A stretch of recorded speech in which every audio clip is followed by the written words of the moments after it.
Good evening and welcome back to Sports Talk ATL. I am Chase Earl, joined by Jake Gordon and Alex Lord. Last night, Braves were on a skid. I think they kind of flexed their muscles yesterday. Spencer Strider, I want to say a quick thing about him. He did give up the 3-run homer to Bryce Harper, but once again looked unbelievable. And this guy, I feel like Phillies fans are always the fans that try to tell me Spencer Strider isn't any good. And he's only 8-0 against them with a 1.5 ERA in his career. So it's just weird. It's always ironic that it's the Phillies fans that are telling me, oh, this guy's not that good. And then he just goes out there and abuses him. I mean, he was outside of that one mistake to Bryce Harper, which, listen, Bryce Harper's a stud. Sometimes the best player on the team is going to get you. It's unfortunate because it's happened to Spencer Strider a few times this season. But he was unbelievable. One of his best outings of the year. Yeah, so this Michael Lorenzen fella apparently threw a no-hitter this year. I don't know how, because he's probably the worst baseball player I've ever seen in my entire life. He's awful. Like, he legitimately – I don't know how he's one of the worst season roster. He probably won't. He's out of the pen now. Like, he legitimately probably has a 9-run ERA since he's been there. In fact, we can look it up. I'll look it up. Go ahead. Something like that. Yeah, I mean, let's just remind everybody that people were talking about giving up potentially Vaughn Grissom or A.J. Smith-Shawver or any of the young pieces that maybe aren't as proven as those two guys for this bum. And that's what he is. He is a bum. He threw a no-hitter, and he still has a 6-run ERA.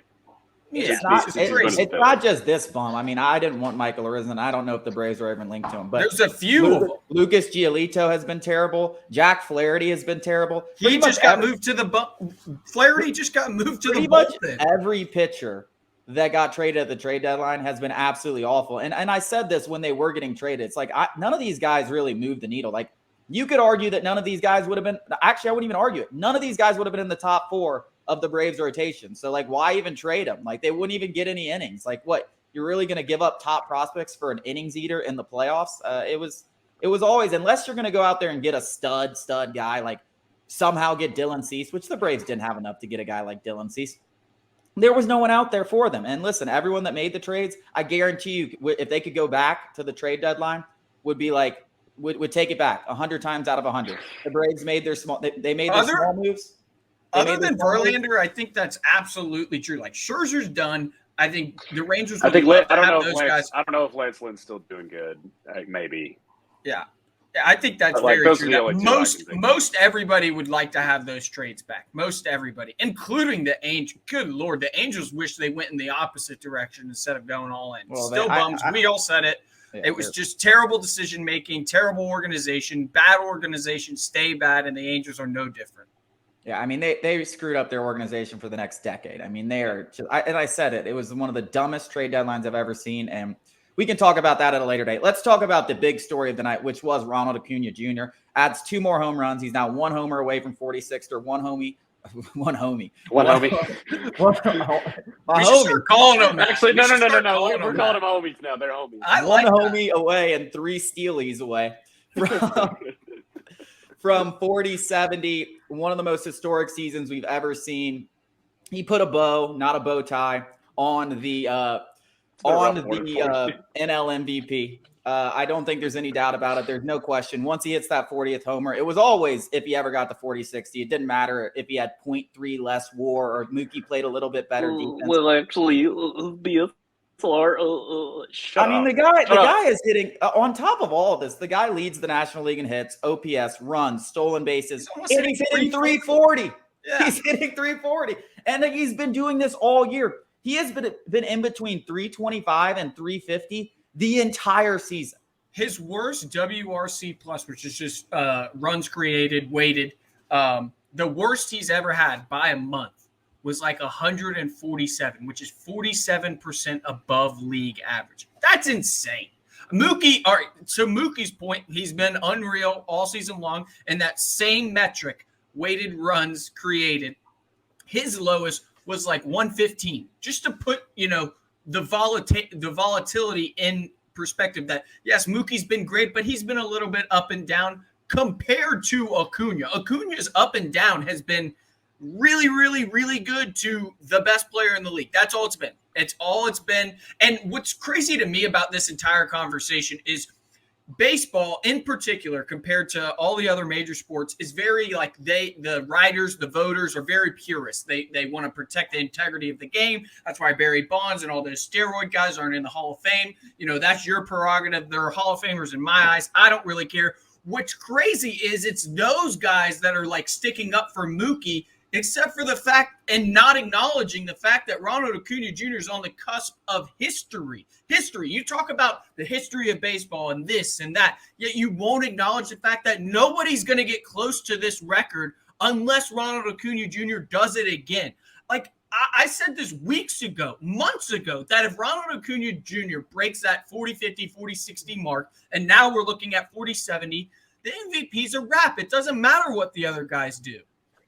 I will say, do you guys remember in like June when people were like, "Oh, Luis Arias is hitting 400"? Like, dude, nobody said that dude's name in months. He's a singles merchant. He's batting like 350 with an 800 OPS.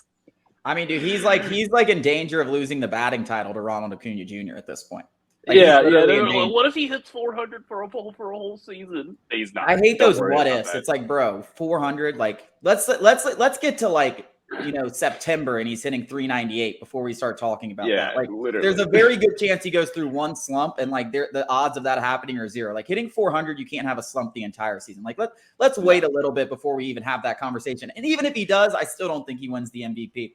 But that would be impressive. I think the guys standing up for Mookie are more just saying that it's closer than it is. I have a hard time believing anyone's going in there. And I know a few people will, like Bill Plaschke. I don't know if he has a vote, but I'm sure he will do it because he is a Dodgers writer. He's a Dodgers homie. He's been a homie. Look, I can't stop saying it. He's a Dodgers homie. And he literally is going to vote Dodgers. Like if it's close, that's what he's going to do. He probably won't even have Acuna too. He'll probably have Freeman too. Like that's how big of a homie this guy is. He is been at the LA Times for as long as I've been alive, longer than I've been alive. So I wouldn't be surprised by that. But actual national writers that don't have a dog in the race, I don't think they're going to sit down and vote Mookie Betts first. There'll be a few guys that do it just to be contrarians because that's how baseball writers are and they want to be different. Most people, most logical brains who have watched all the games, the players, everything that they played against, know who the best player in the National League has been. And I know WAR might say it's very close. I don't think it's that close.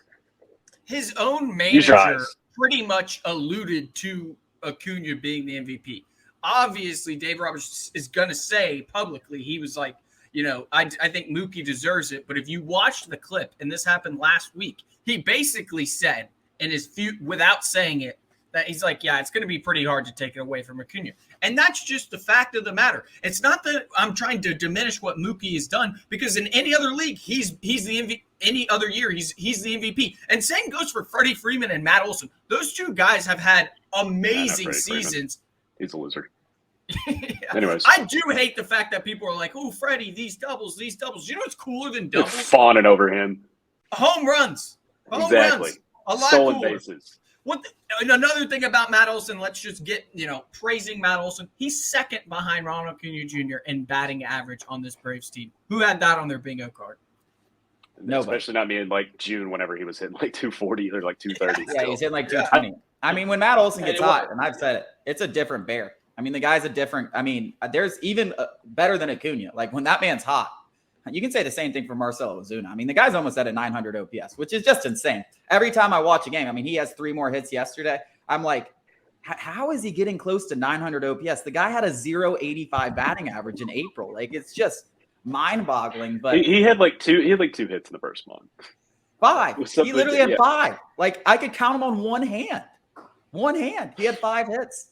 Yeah, but I think most baseball writers and people realize that. I mean, it's just what we're seeing from Acuna on a daily basis. Like, even his like advanced metrics suggest he should be even better than he is. Like, that's what's even nuttier. Yeah. Like, every time he gets out, it's like the hardest line drive, hardest grind ball. Like, he flew out to center yesterday. I think he had an XBA of like 700 because the guy was just shading him to right field. I mean, every time he gets out, it's 100. I saw a stat that he has more barreled outs than like 2/3 of the entire league.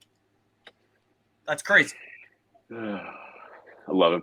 What we can't even comprehend what we're witnessing. Like, that's how crazy Ronald Acuna Jr. is. Like, And that's why when we say oh, no one's going to get these numbers. Well, unless Ronald Acuna wants to just like show up and hit 50 homers next year, because it's not out of the realm of possibilities. Like, you see what he's done. Like, he had 28 like a few weeks ago, and we were like, oh, he's probably not going to get to 40. Now he's probably easily going to get to 40. And if he just put a couple more of these stretches at some point through the season, 50 homers is not out of the realm of possibilities, because he hits it harder than everyone. And it's just about elevating it a little bit more. And what's even crazier is we talked about how Ronald Acuna, were like, we hope he doesn't change his approach trying to chase 40. He's striking out less than he ever has. Like, it's just like, it's like he's I can just lift the ball up a little bit and I hit a home run every time. One more stat before we do. I know we're about to get a break, but I did see he's already second all time in home runs on the first pitch of a game. I do love that. Like, yeah, it's what we're watching is just, it's amazing, and you get to watch it every day. And I hope they just reach an extension and say, you're a Brave for life, because it seems like he wants to be here, and it's just a perfect match. Coming up after the break, a few guys made their return in Gwinnett. We are going to talk about it.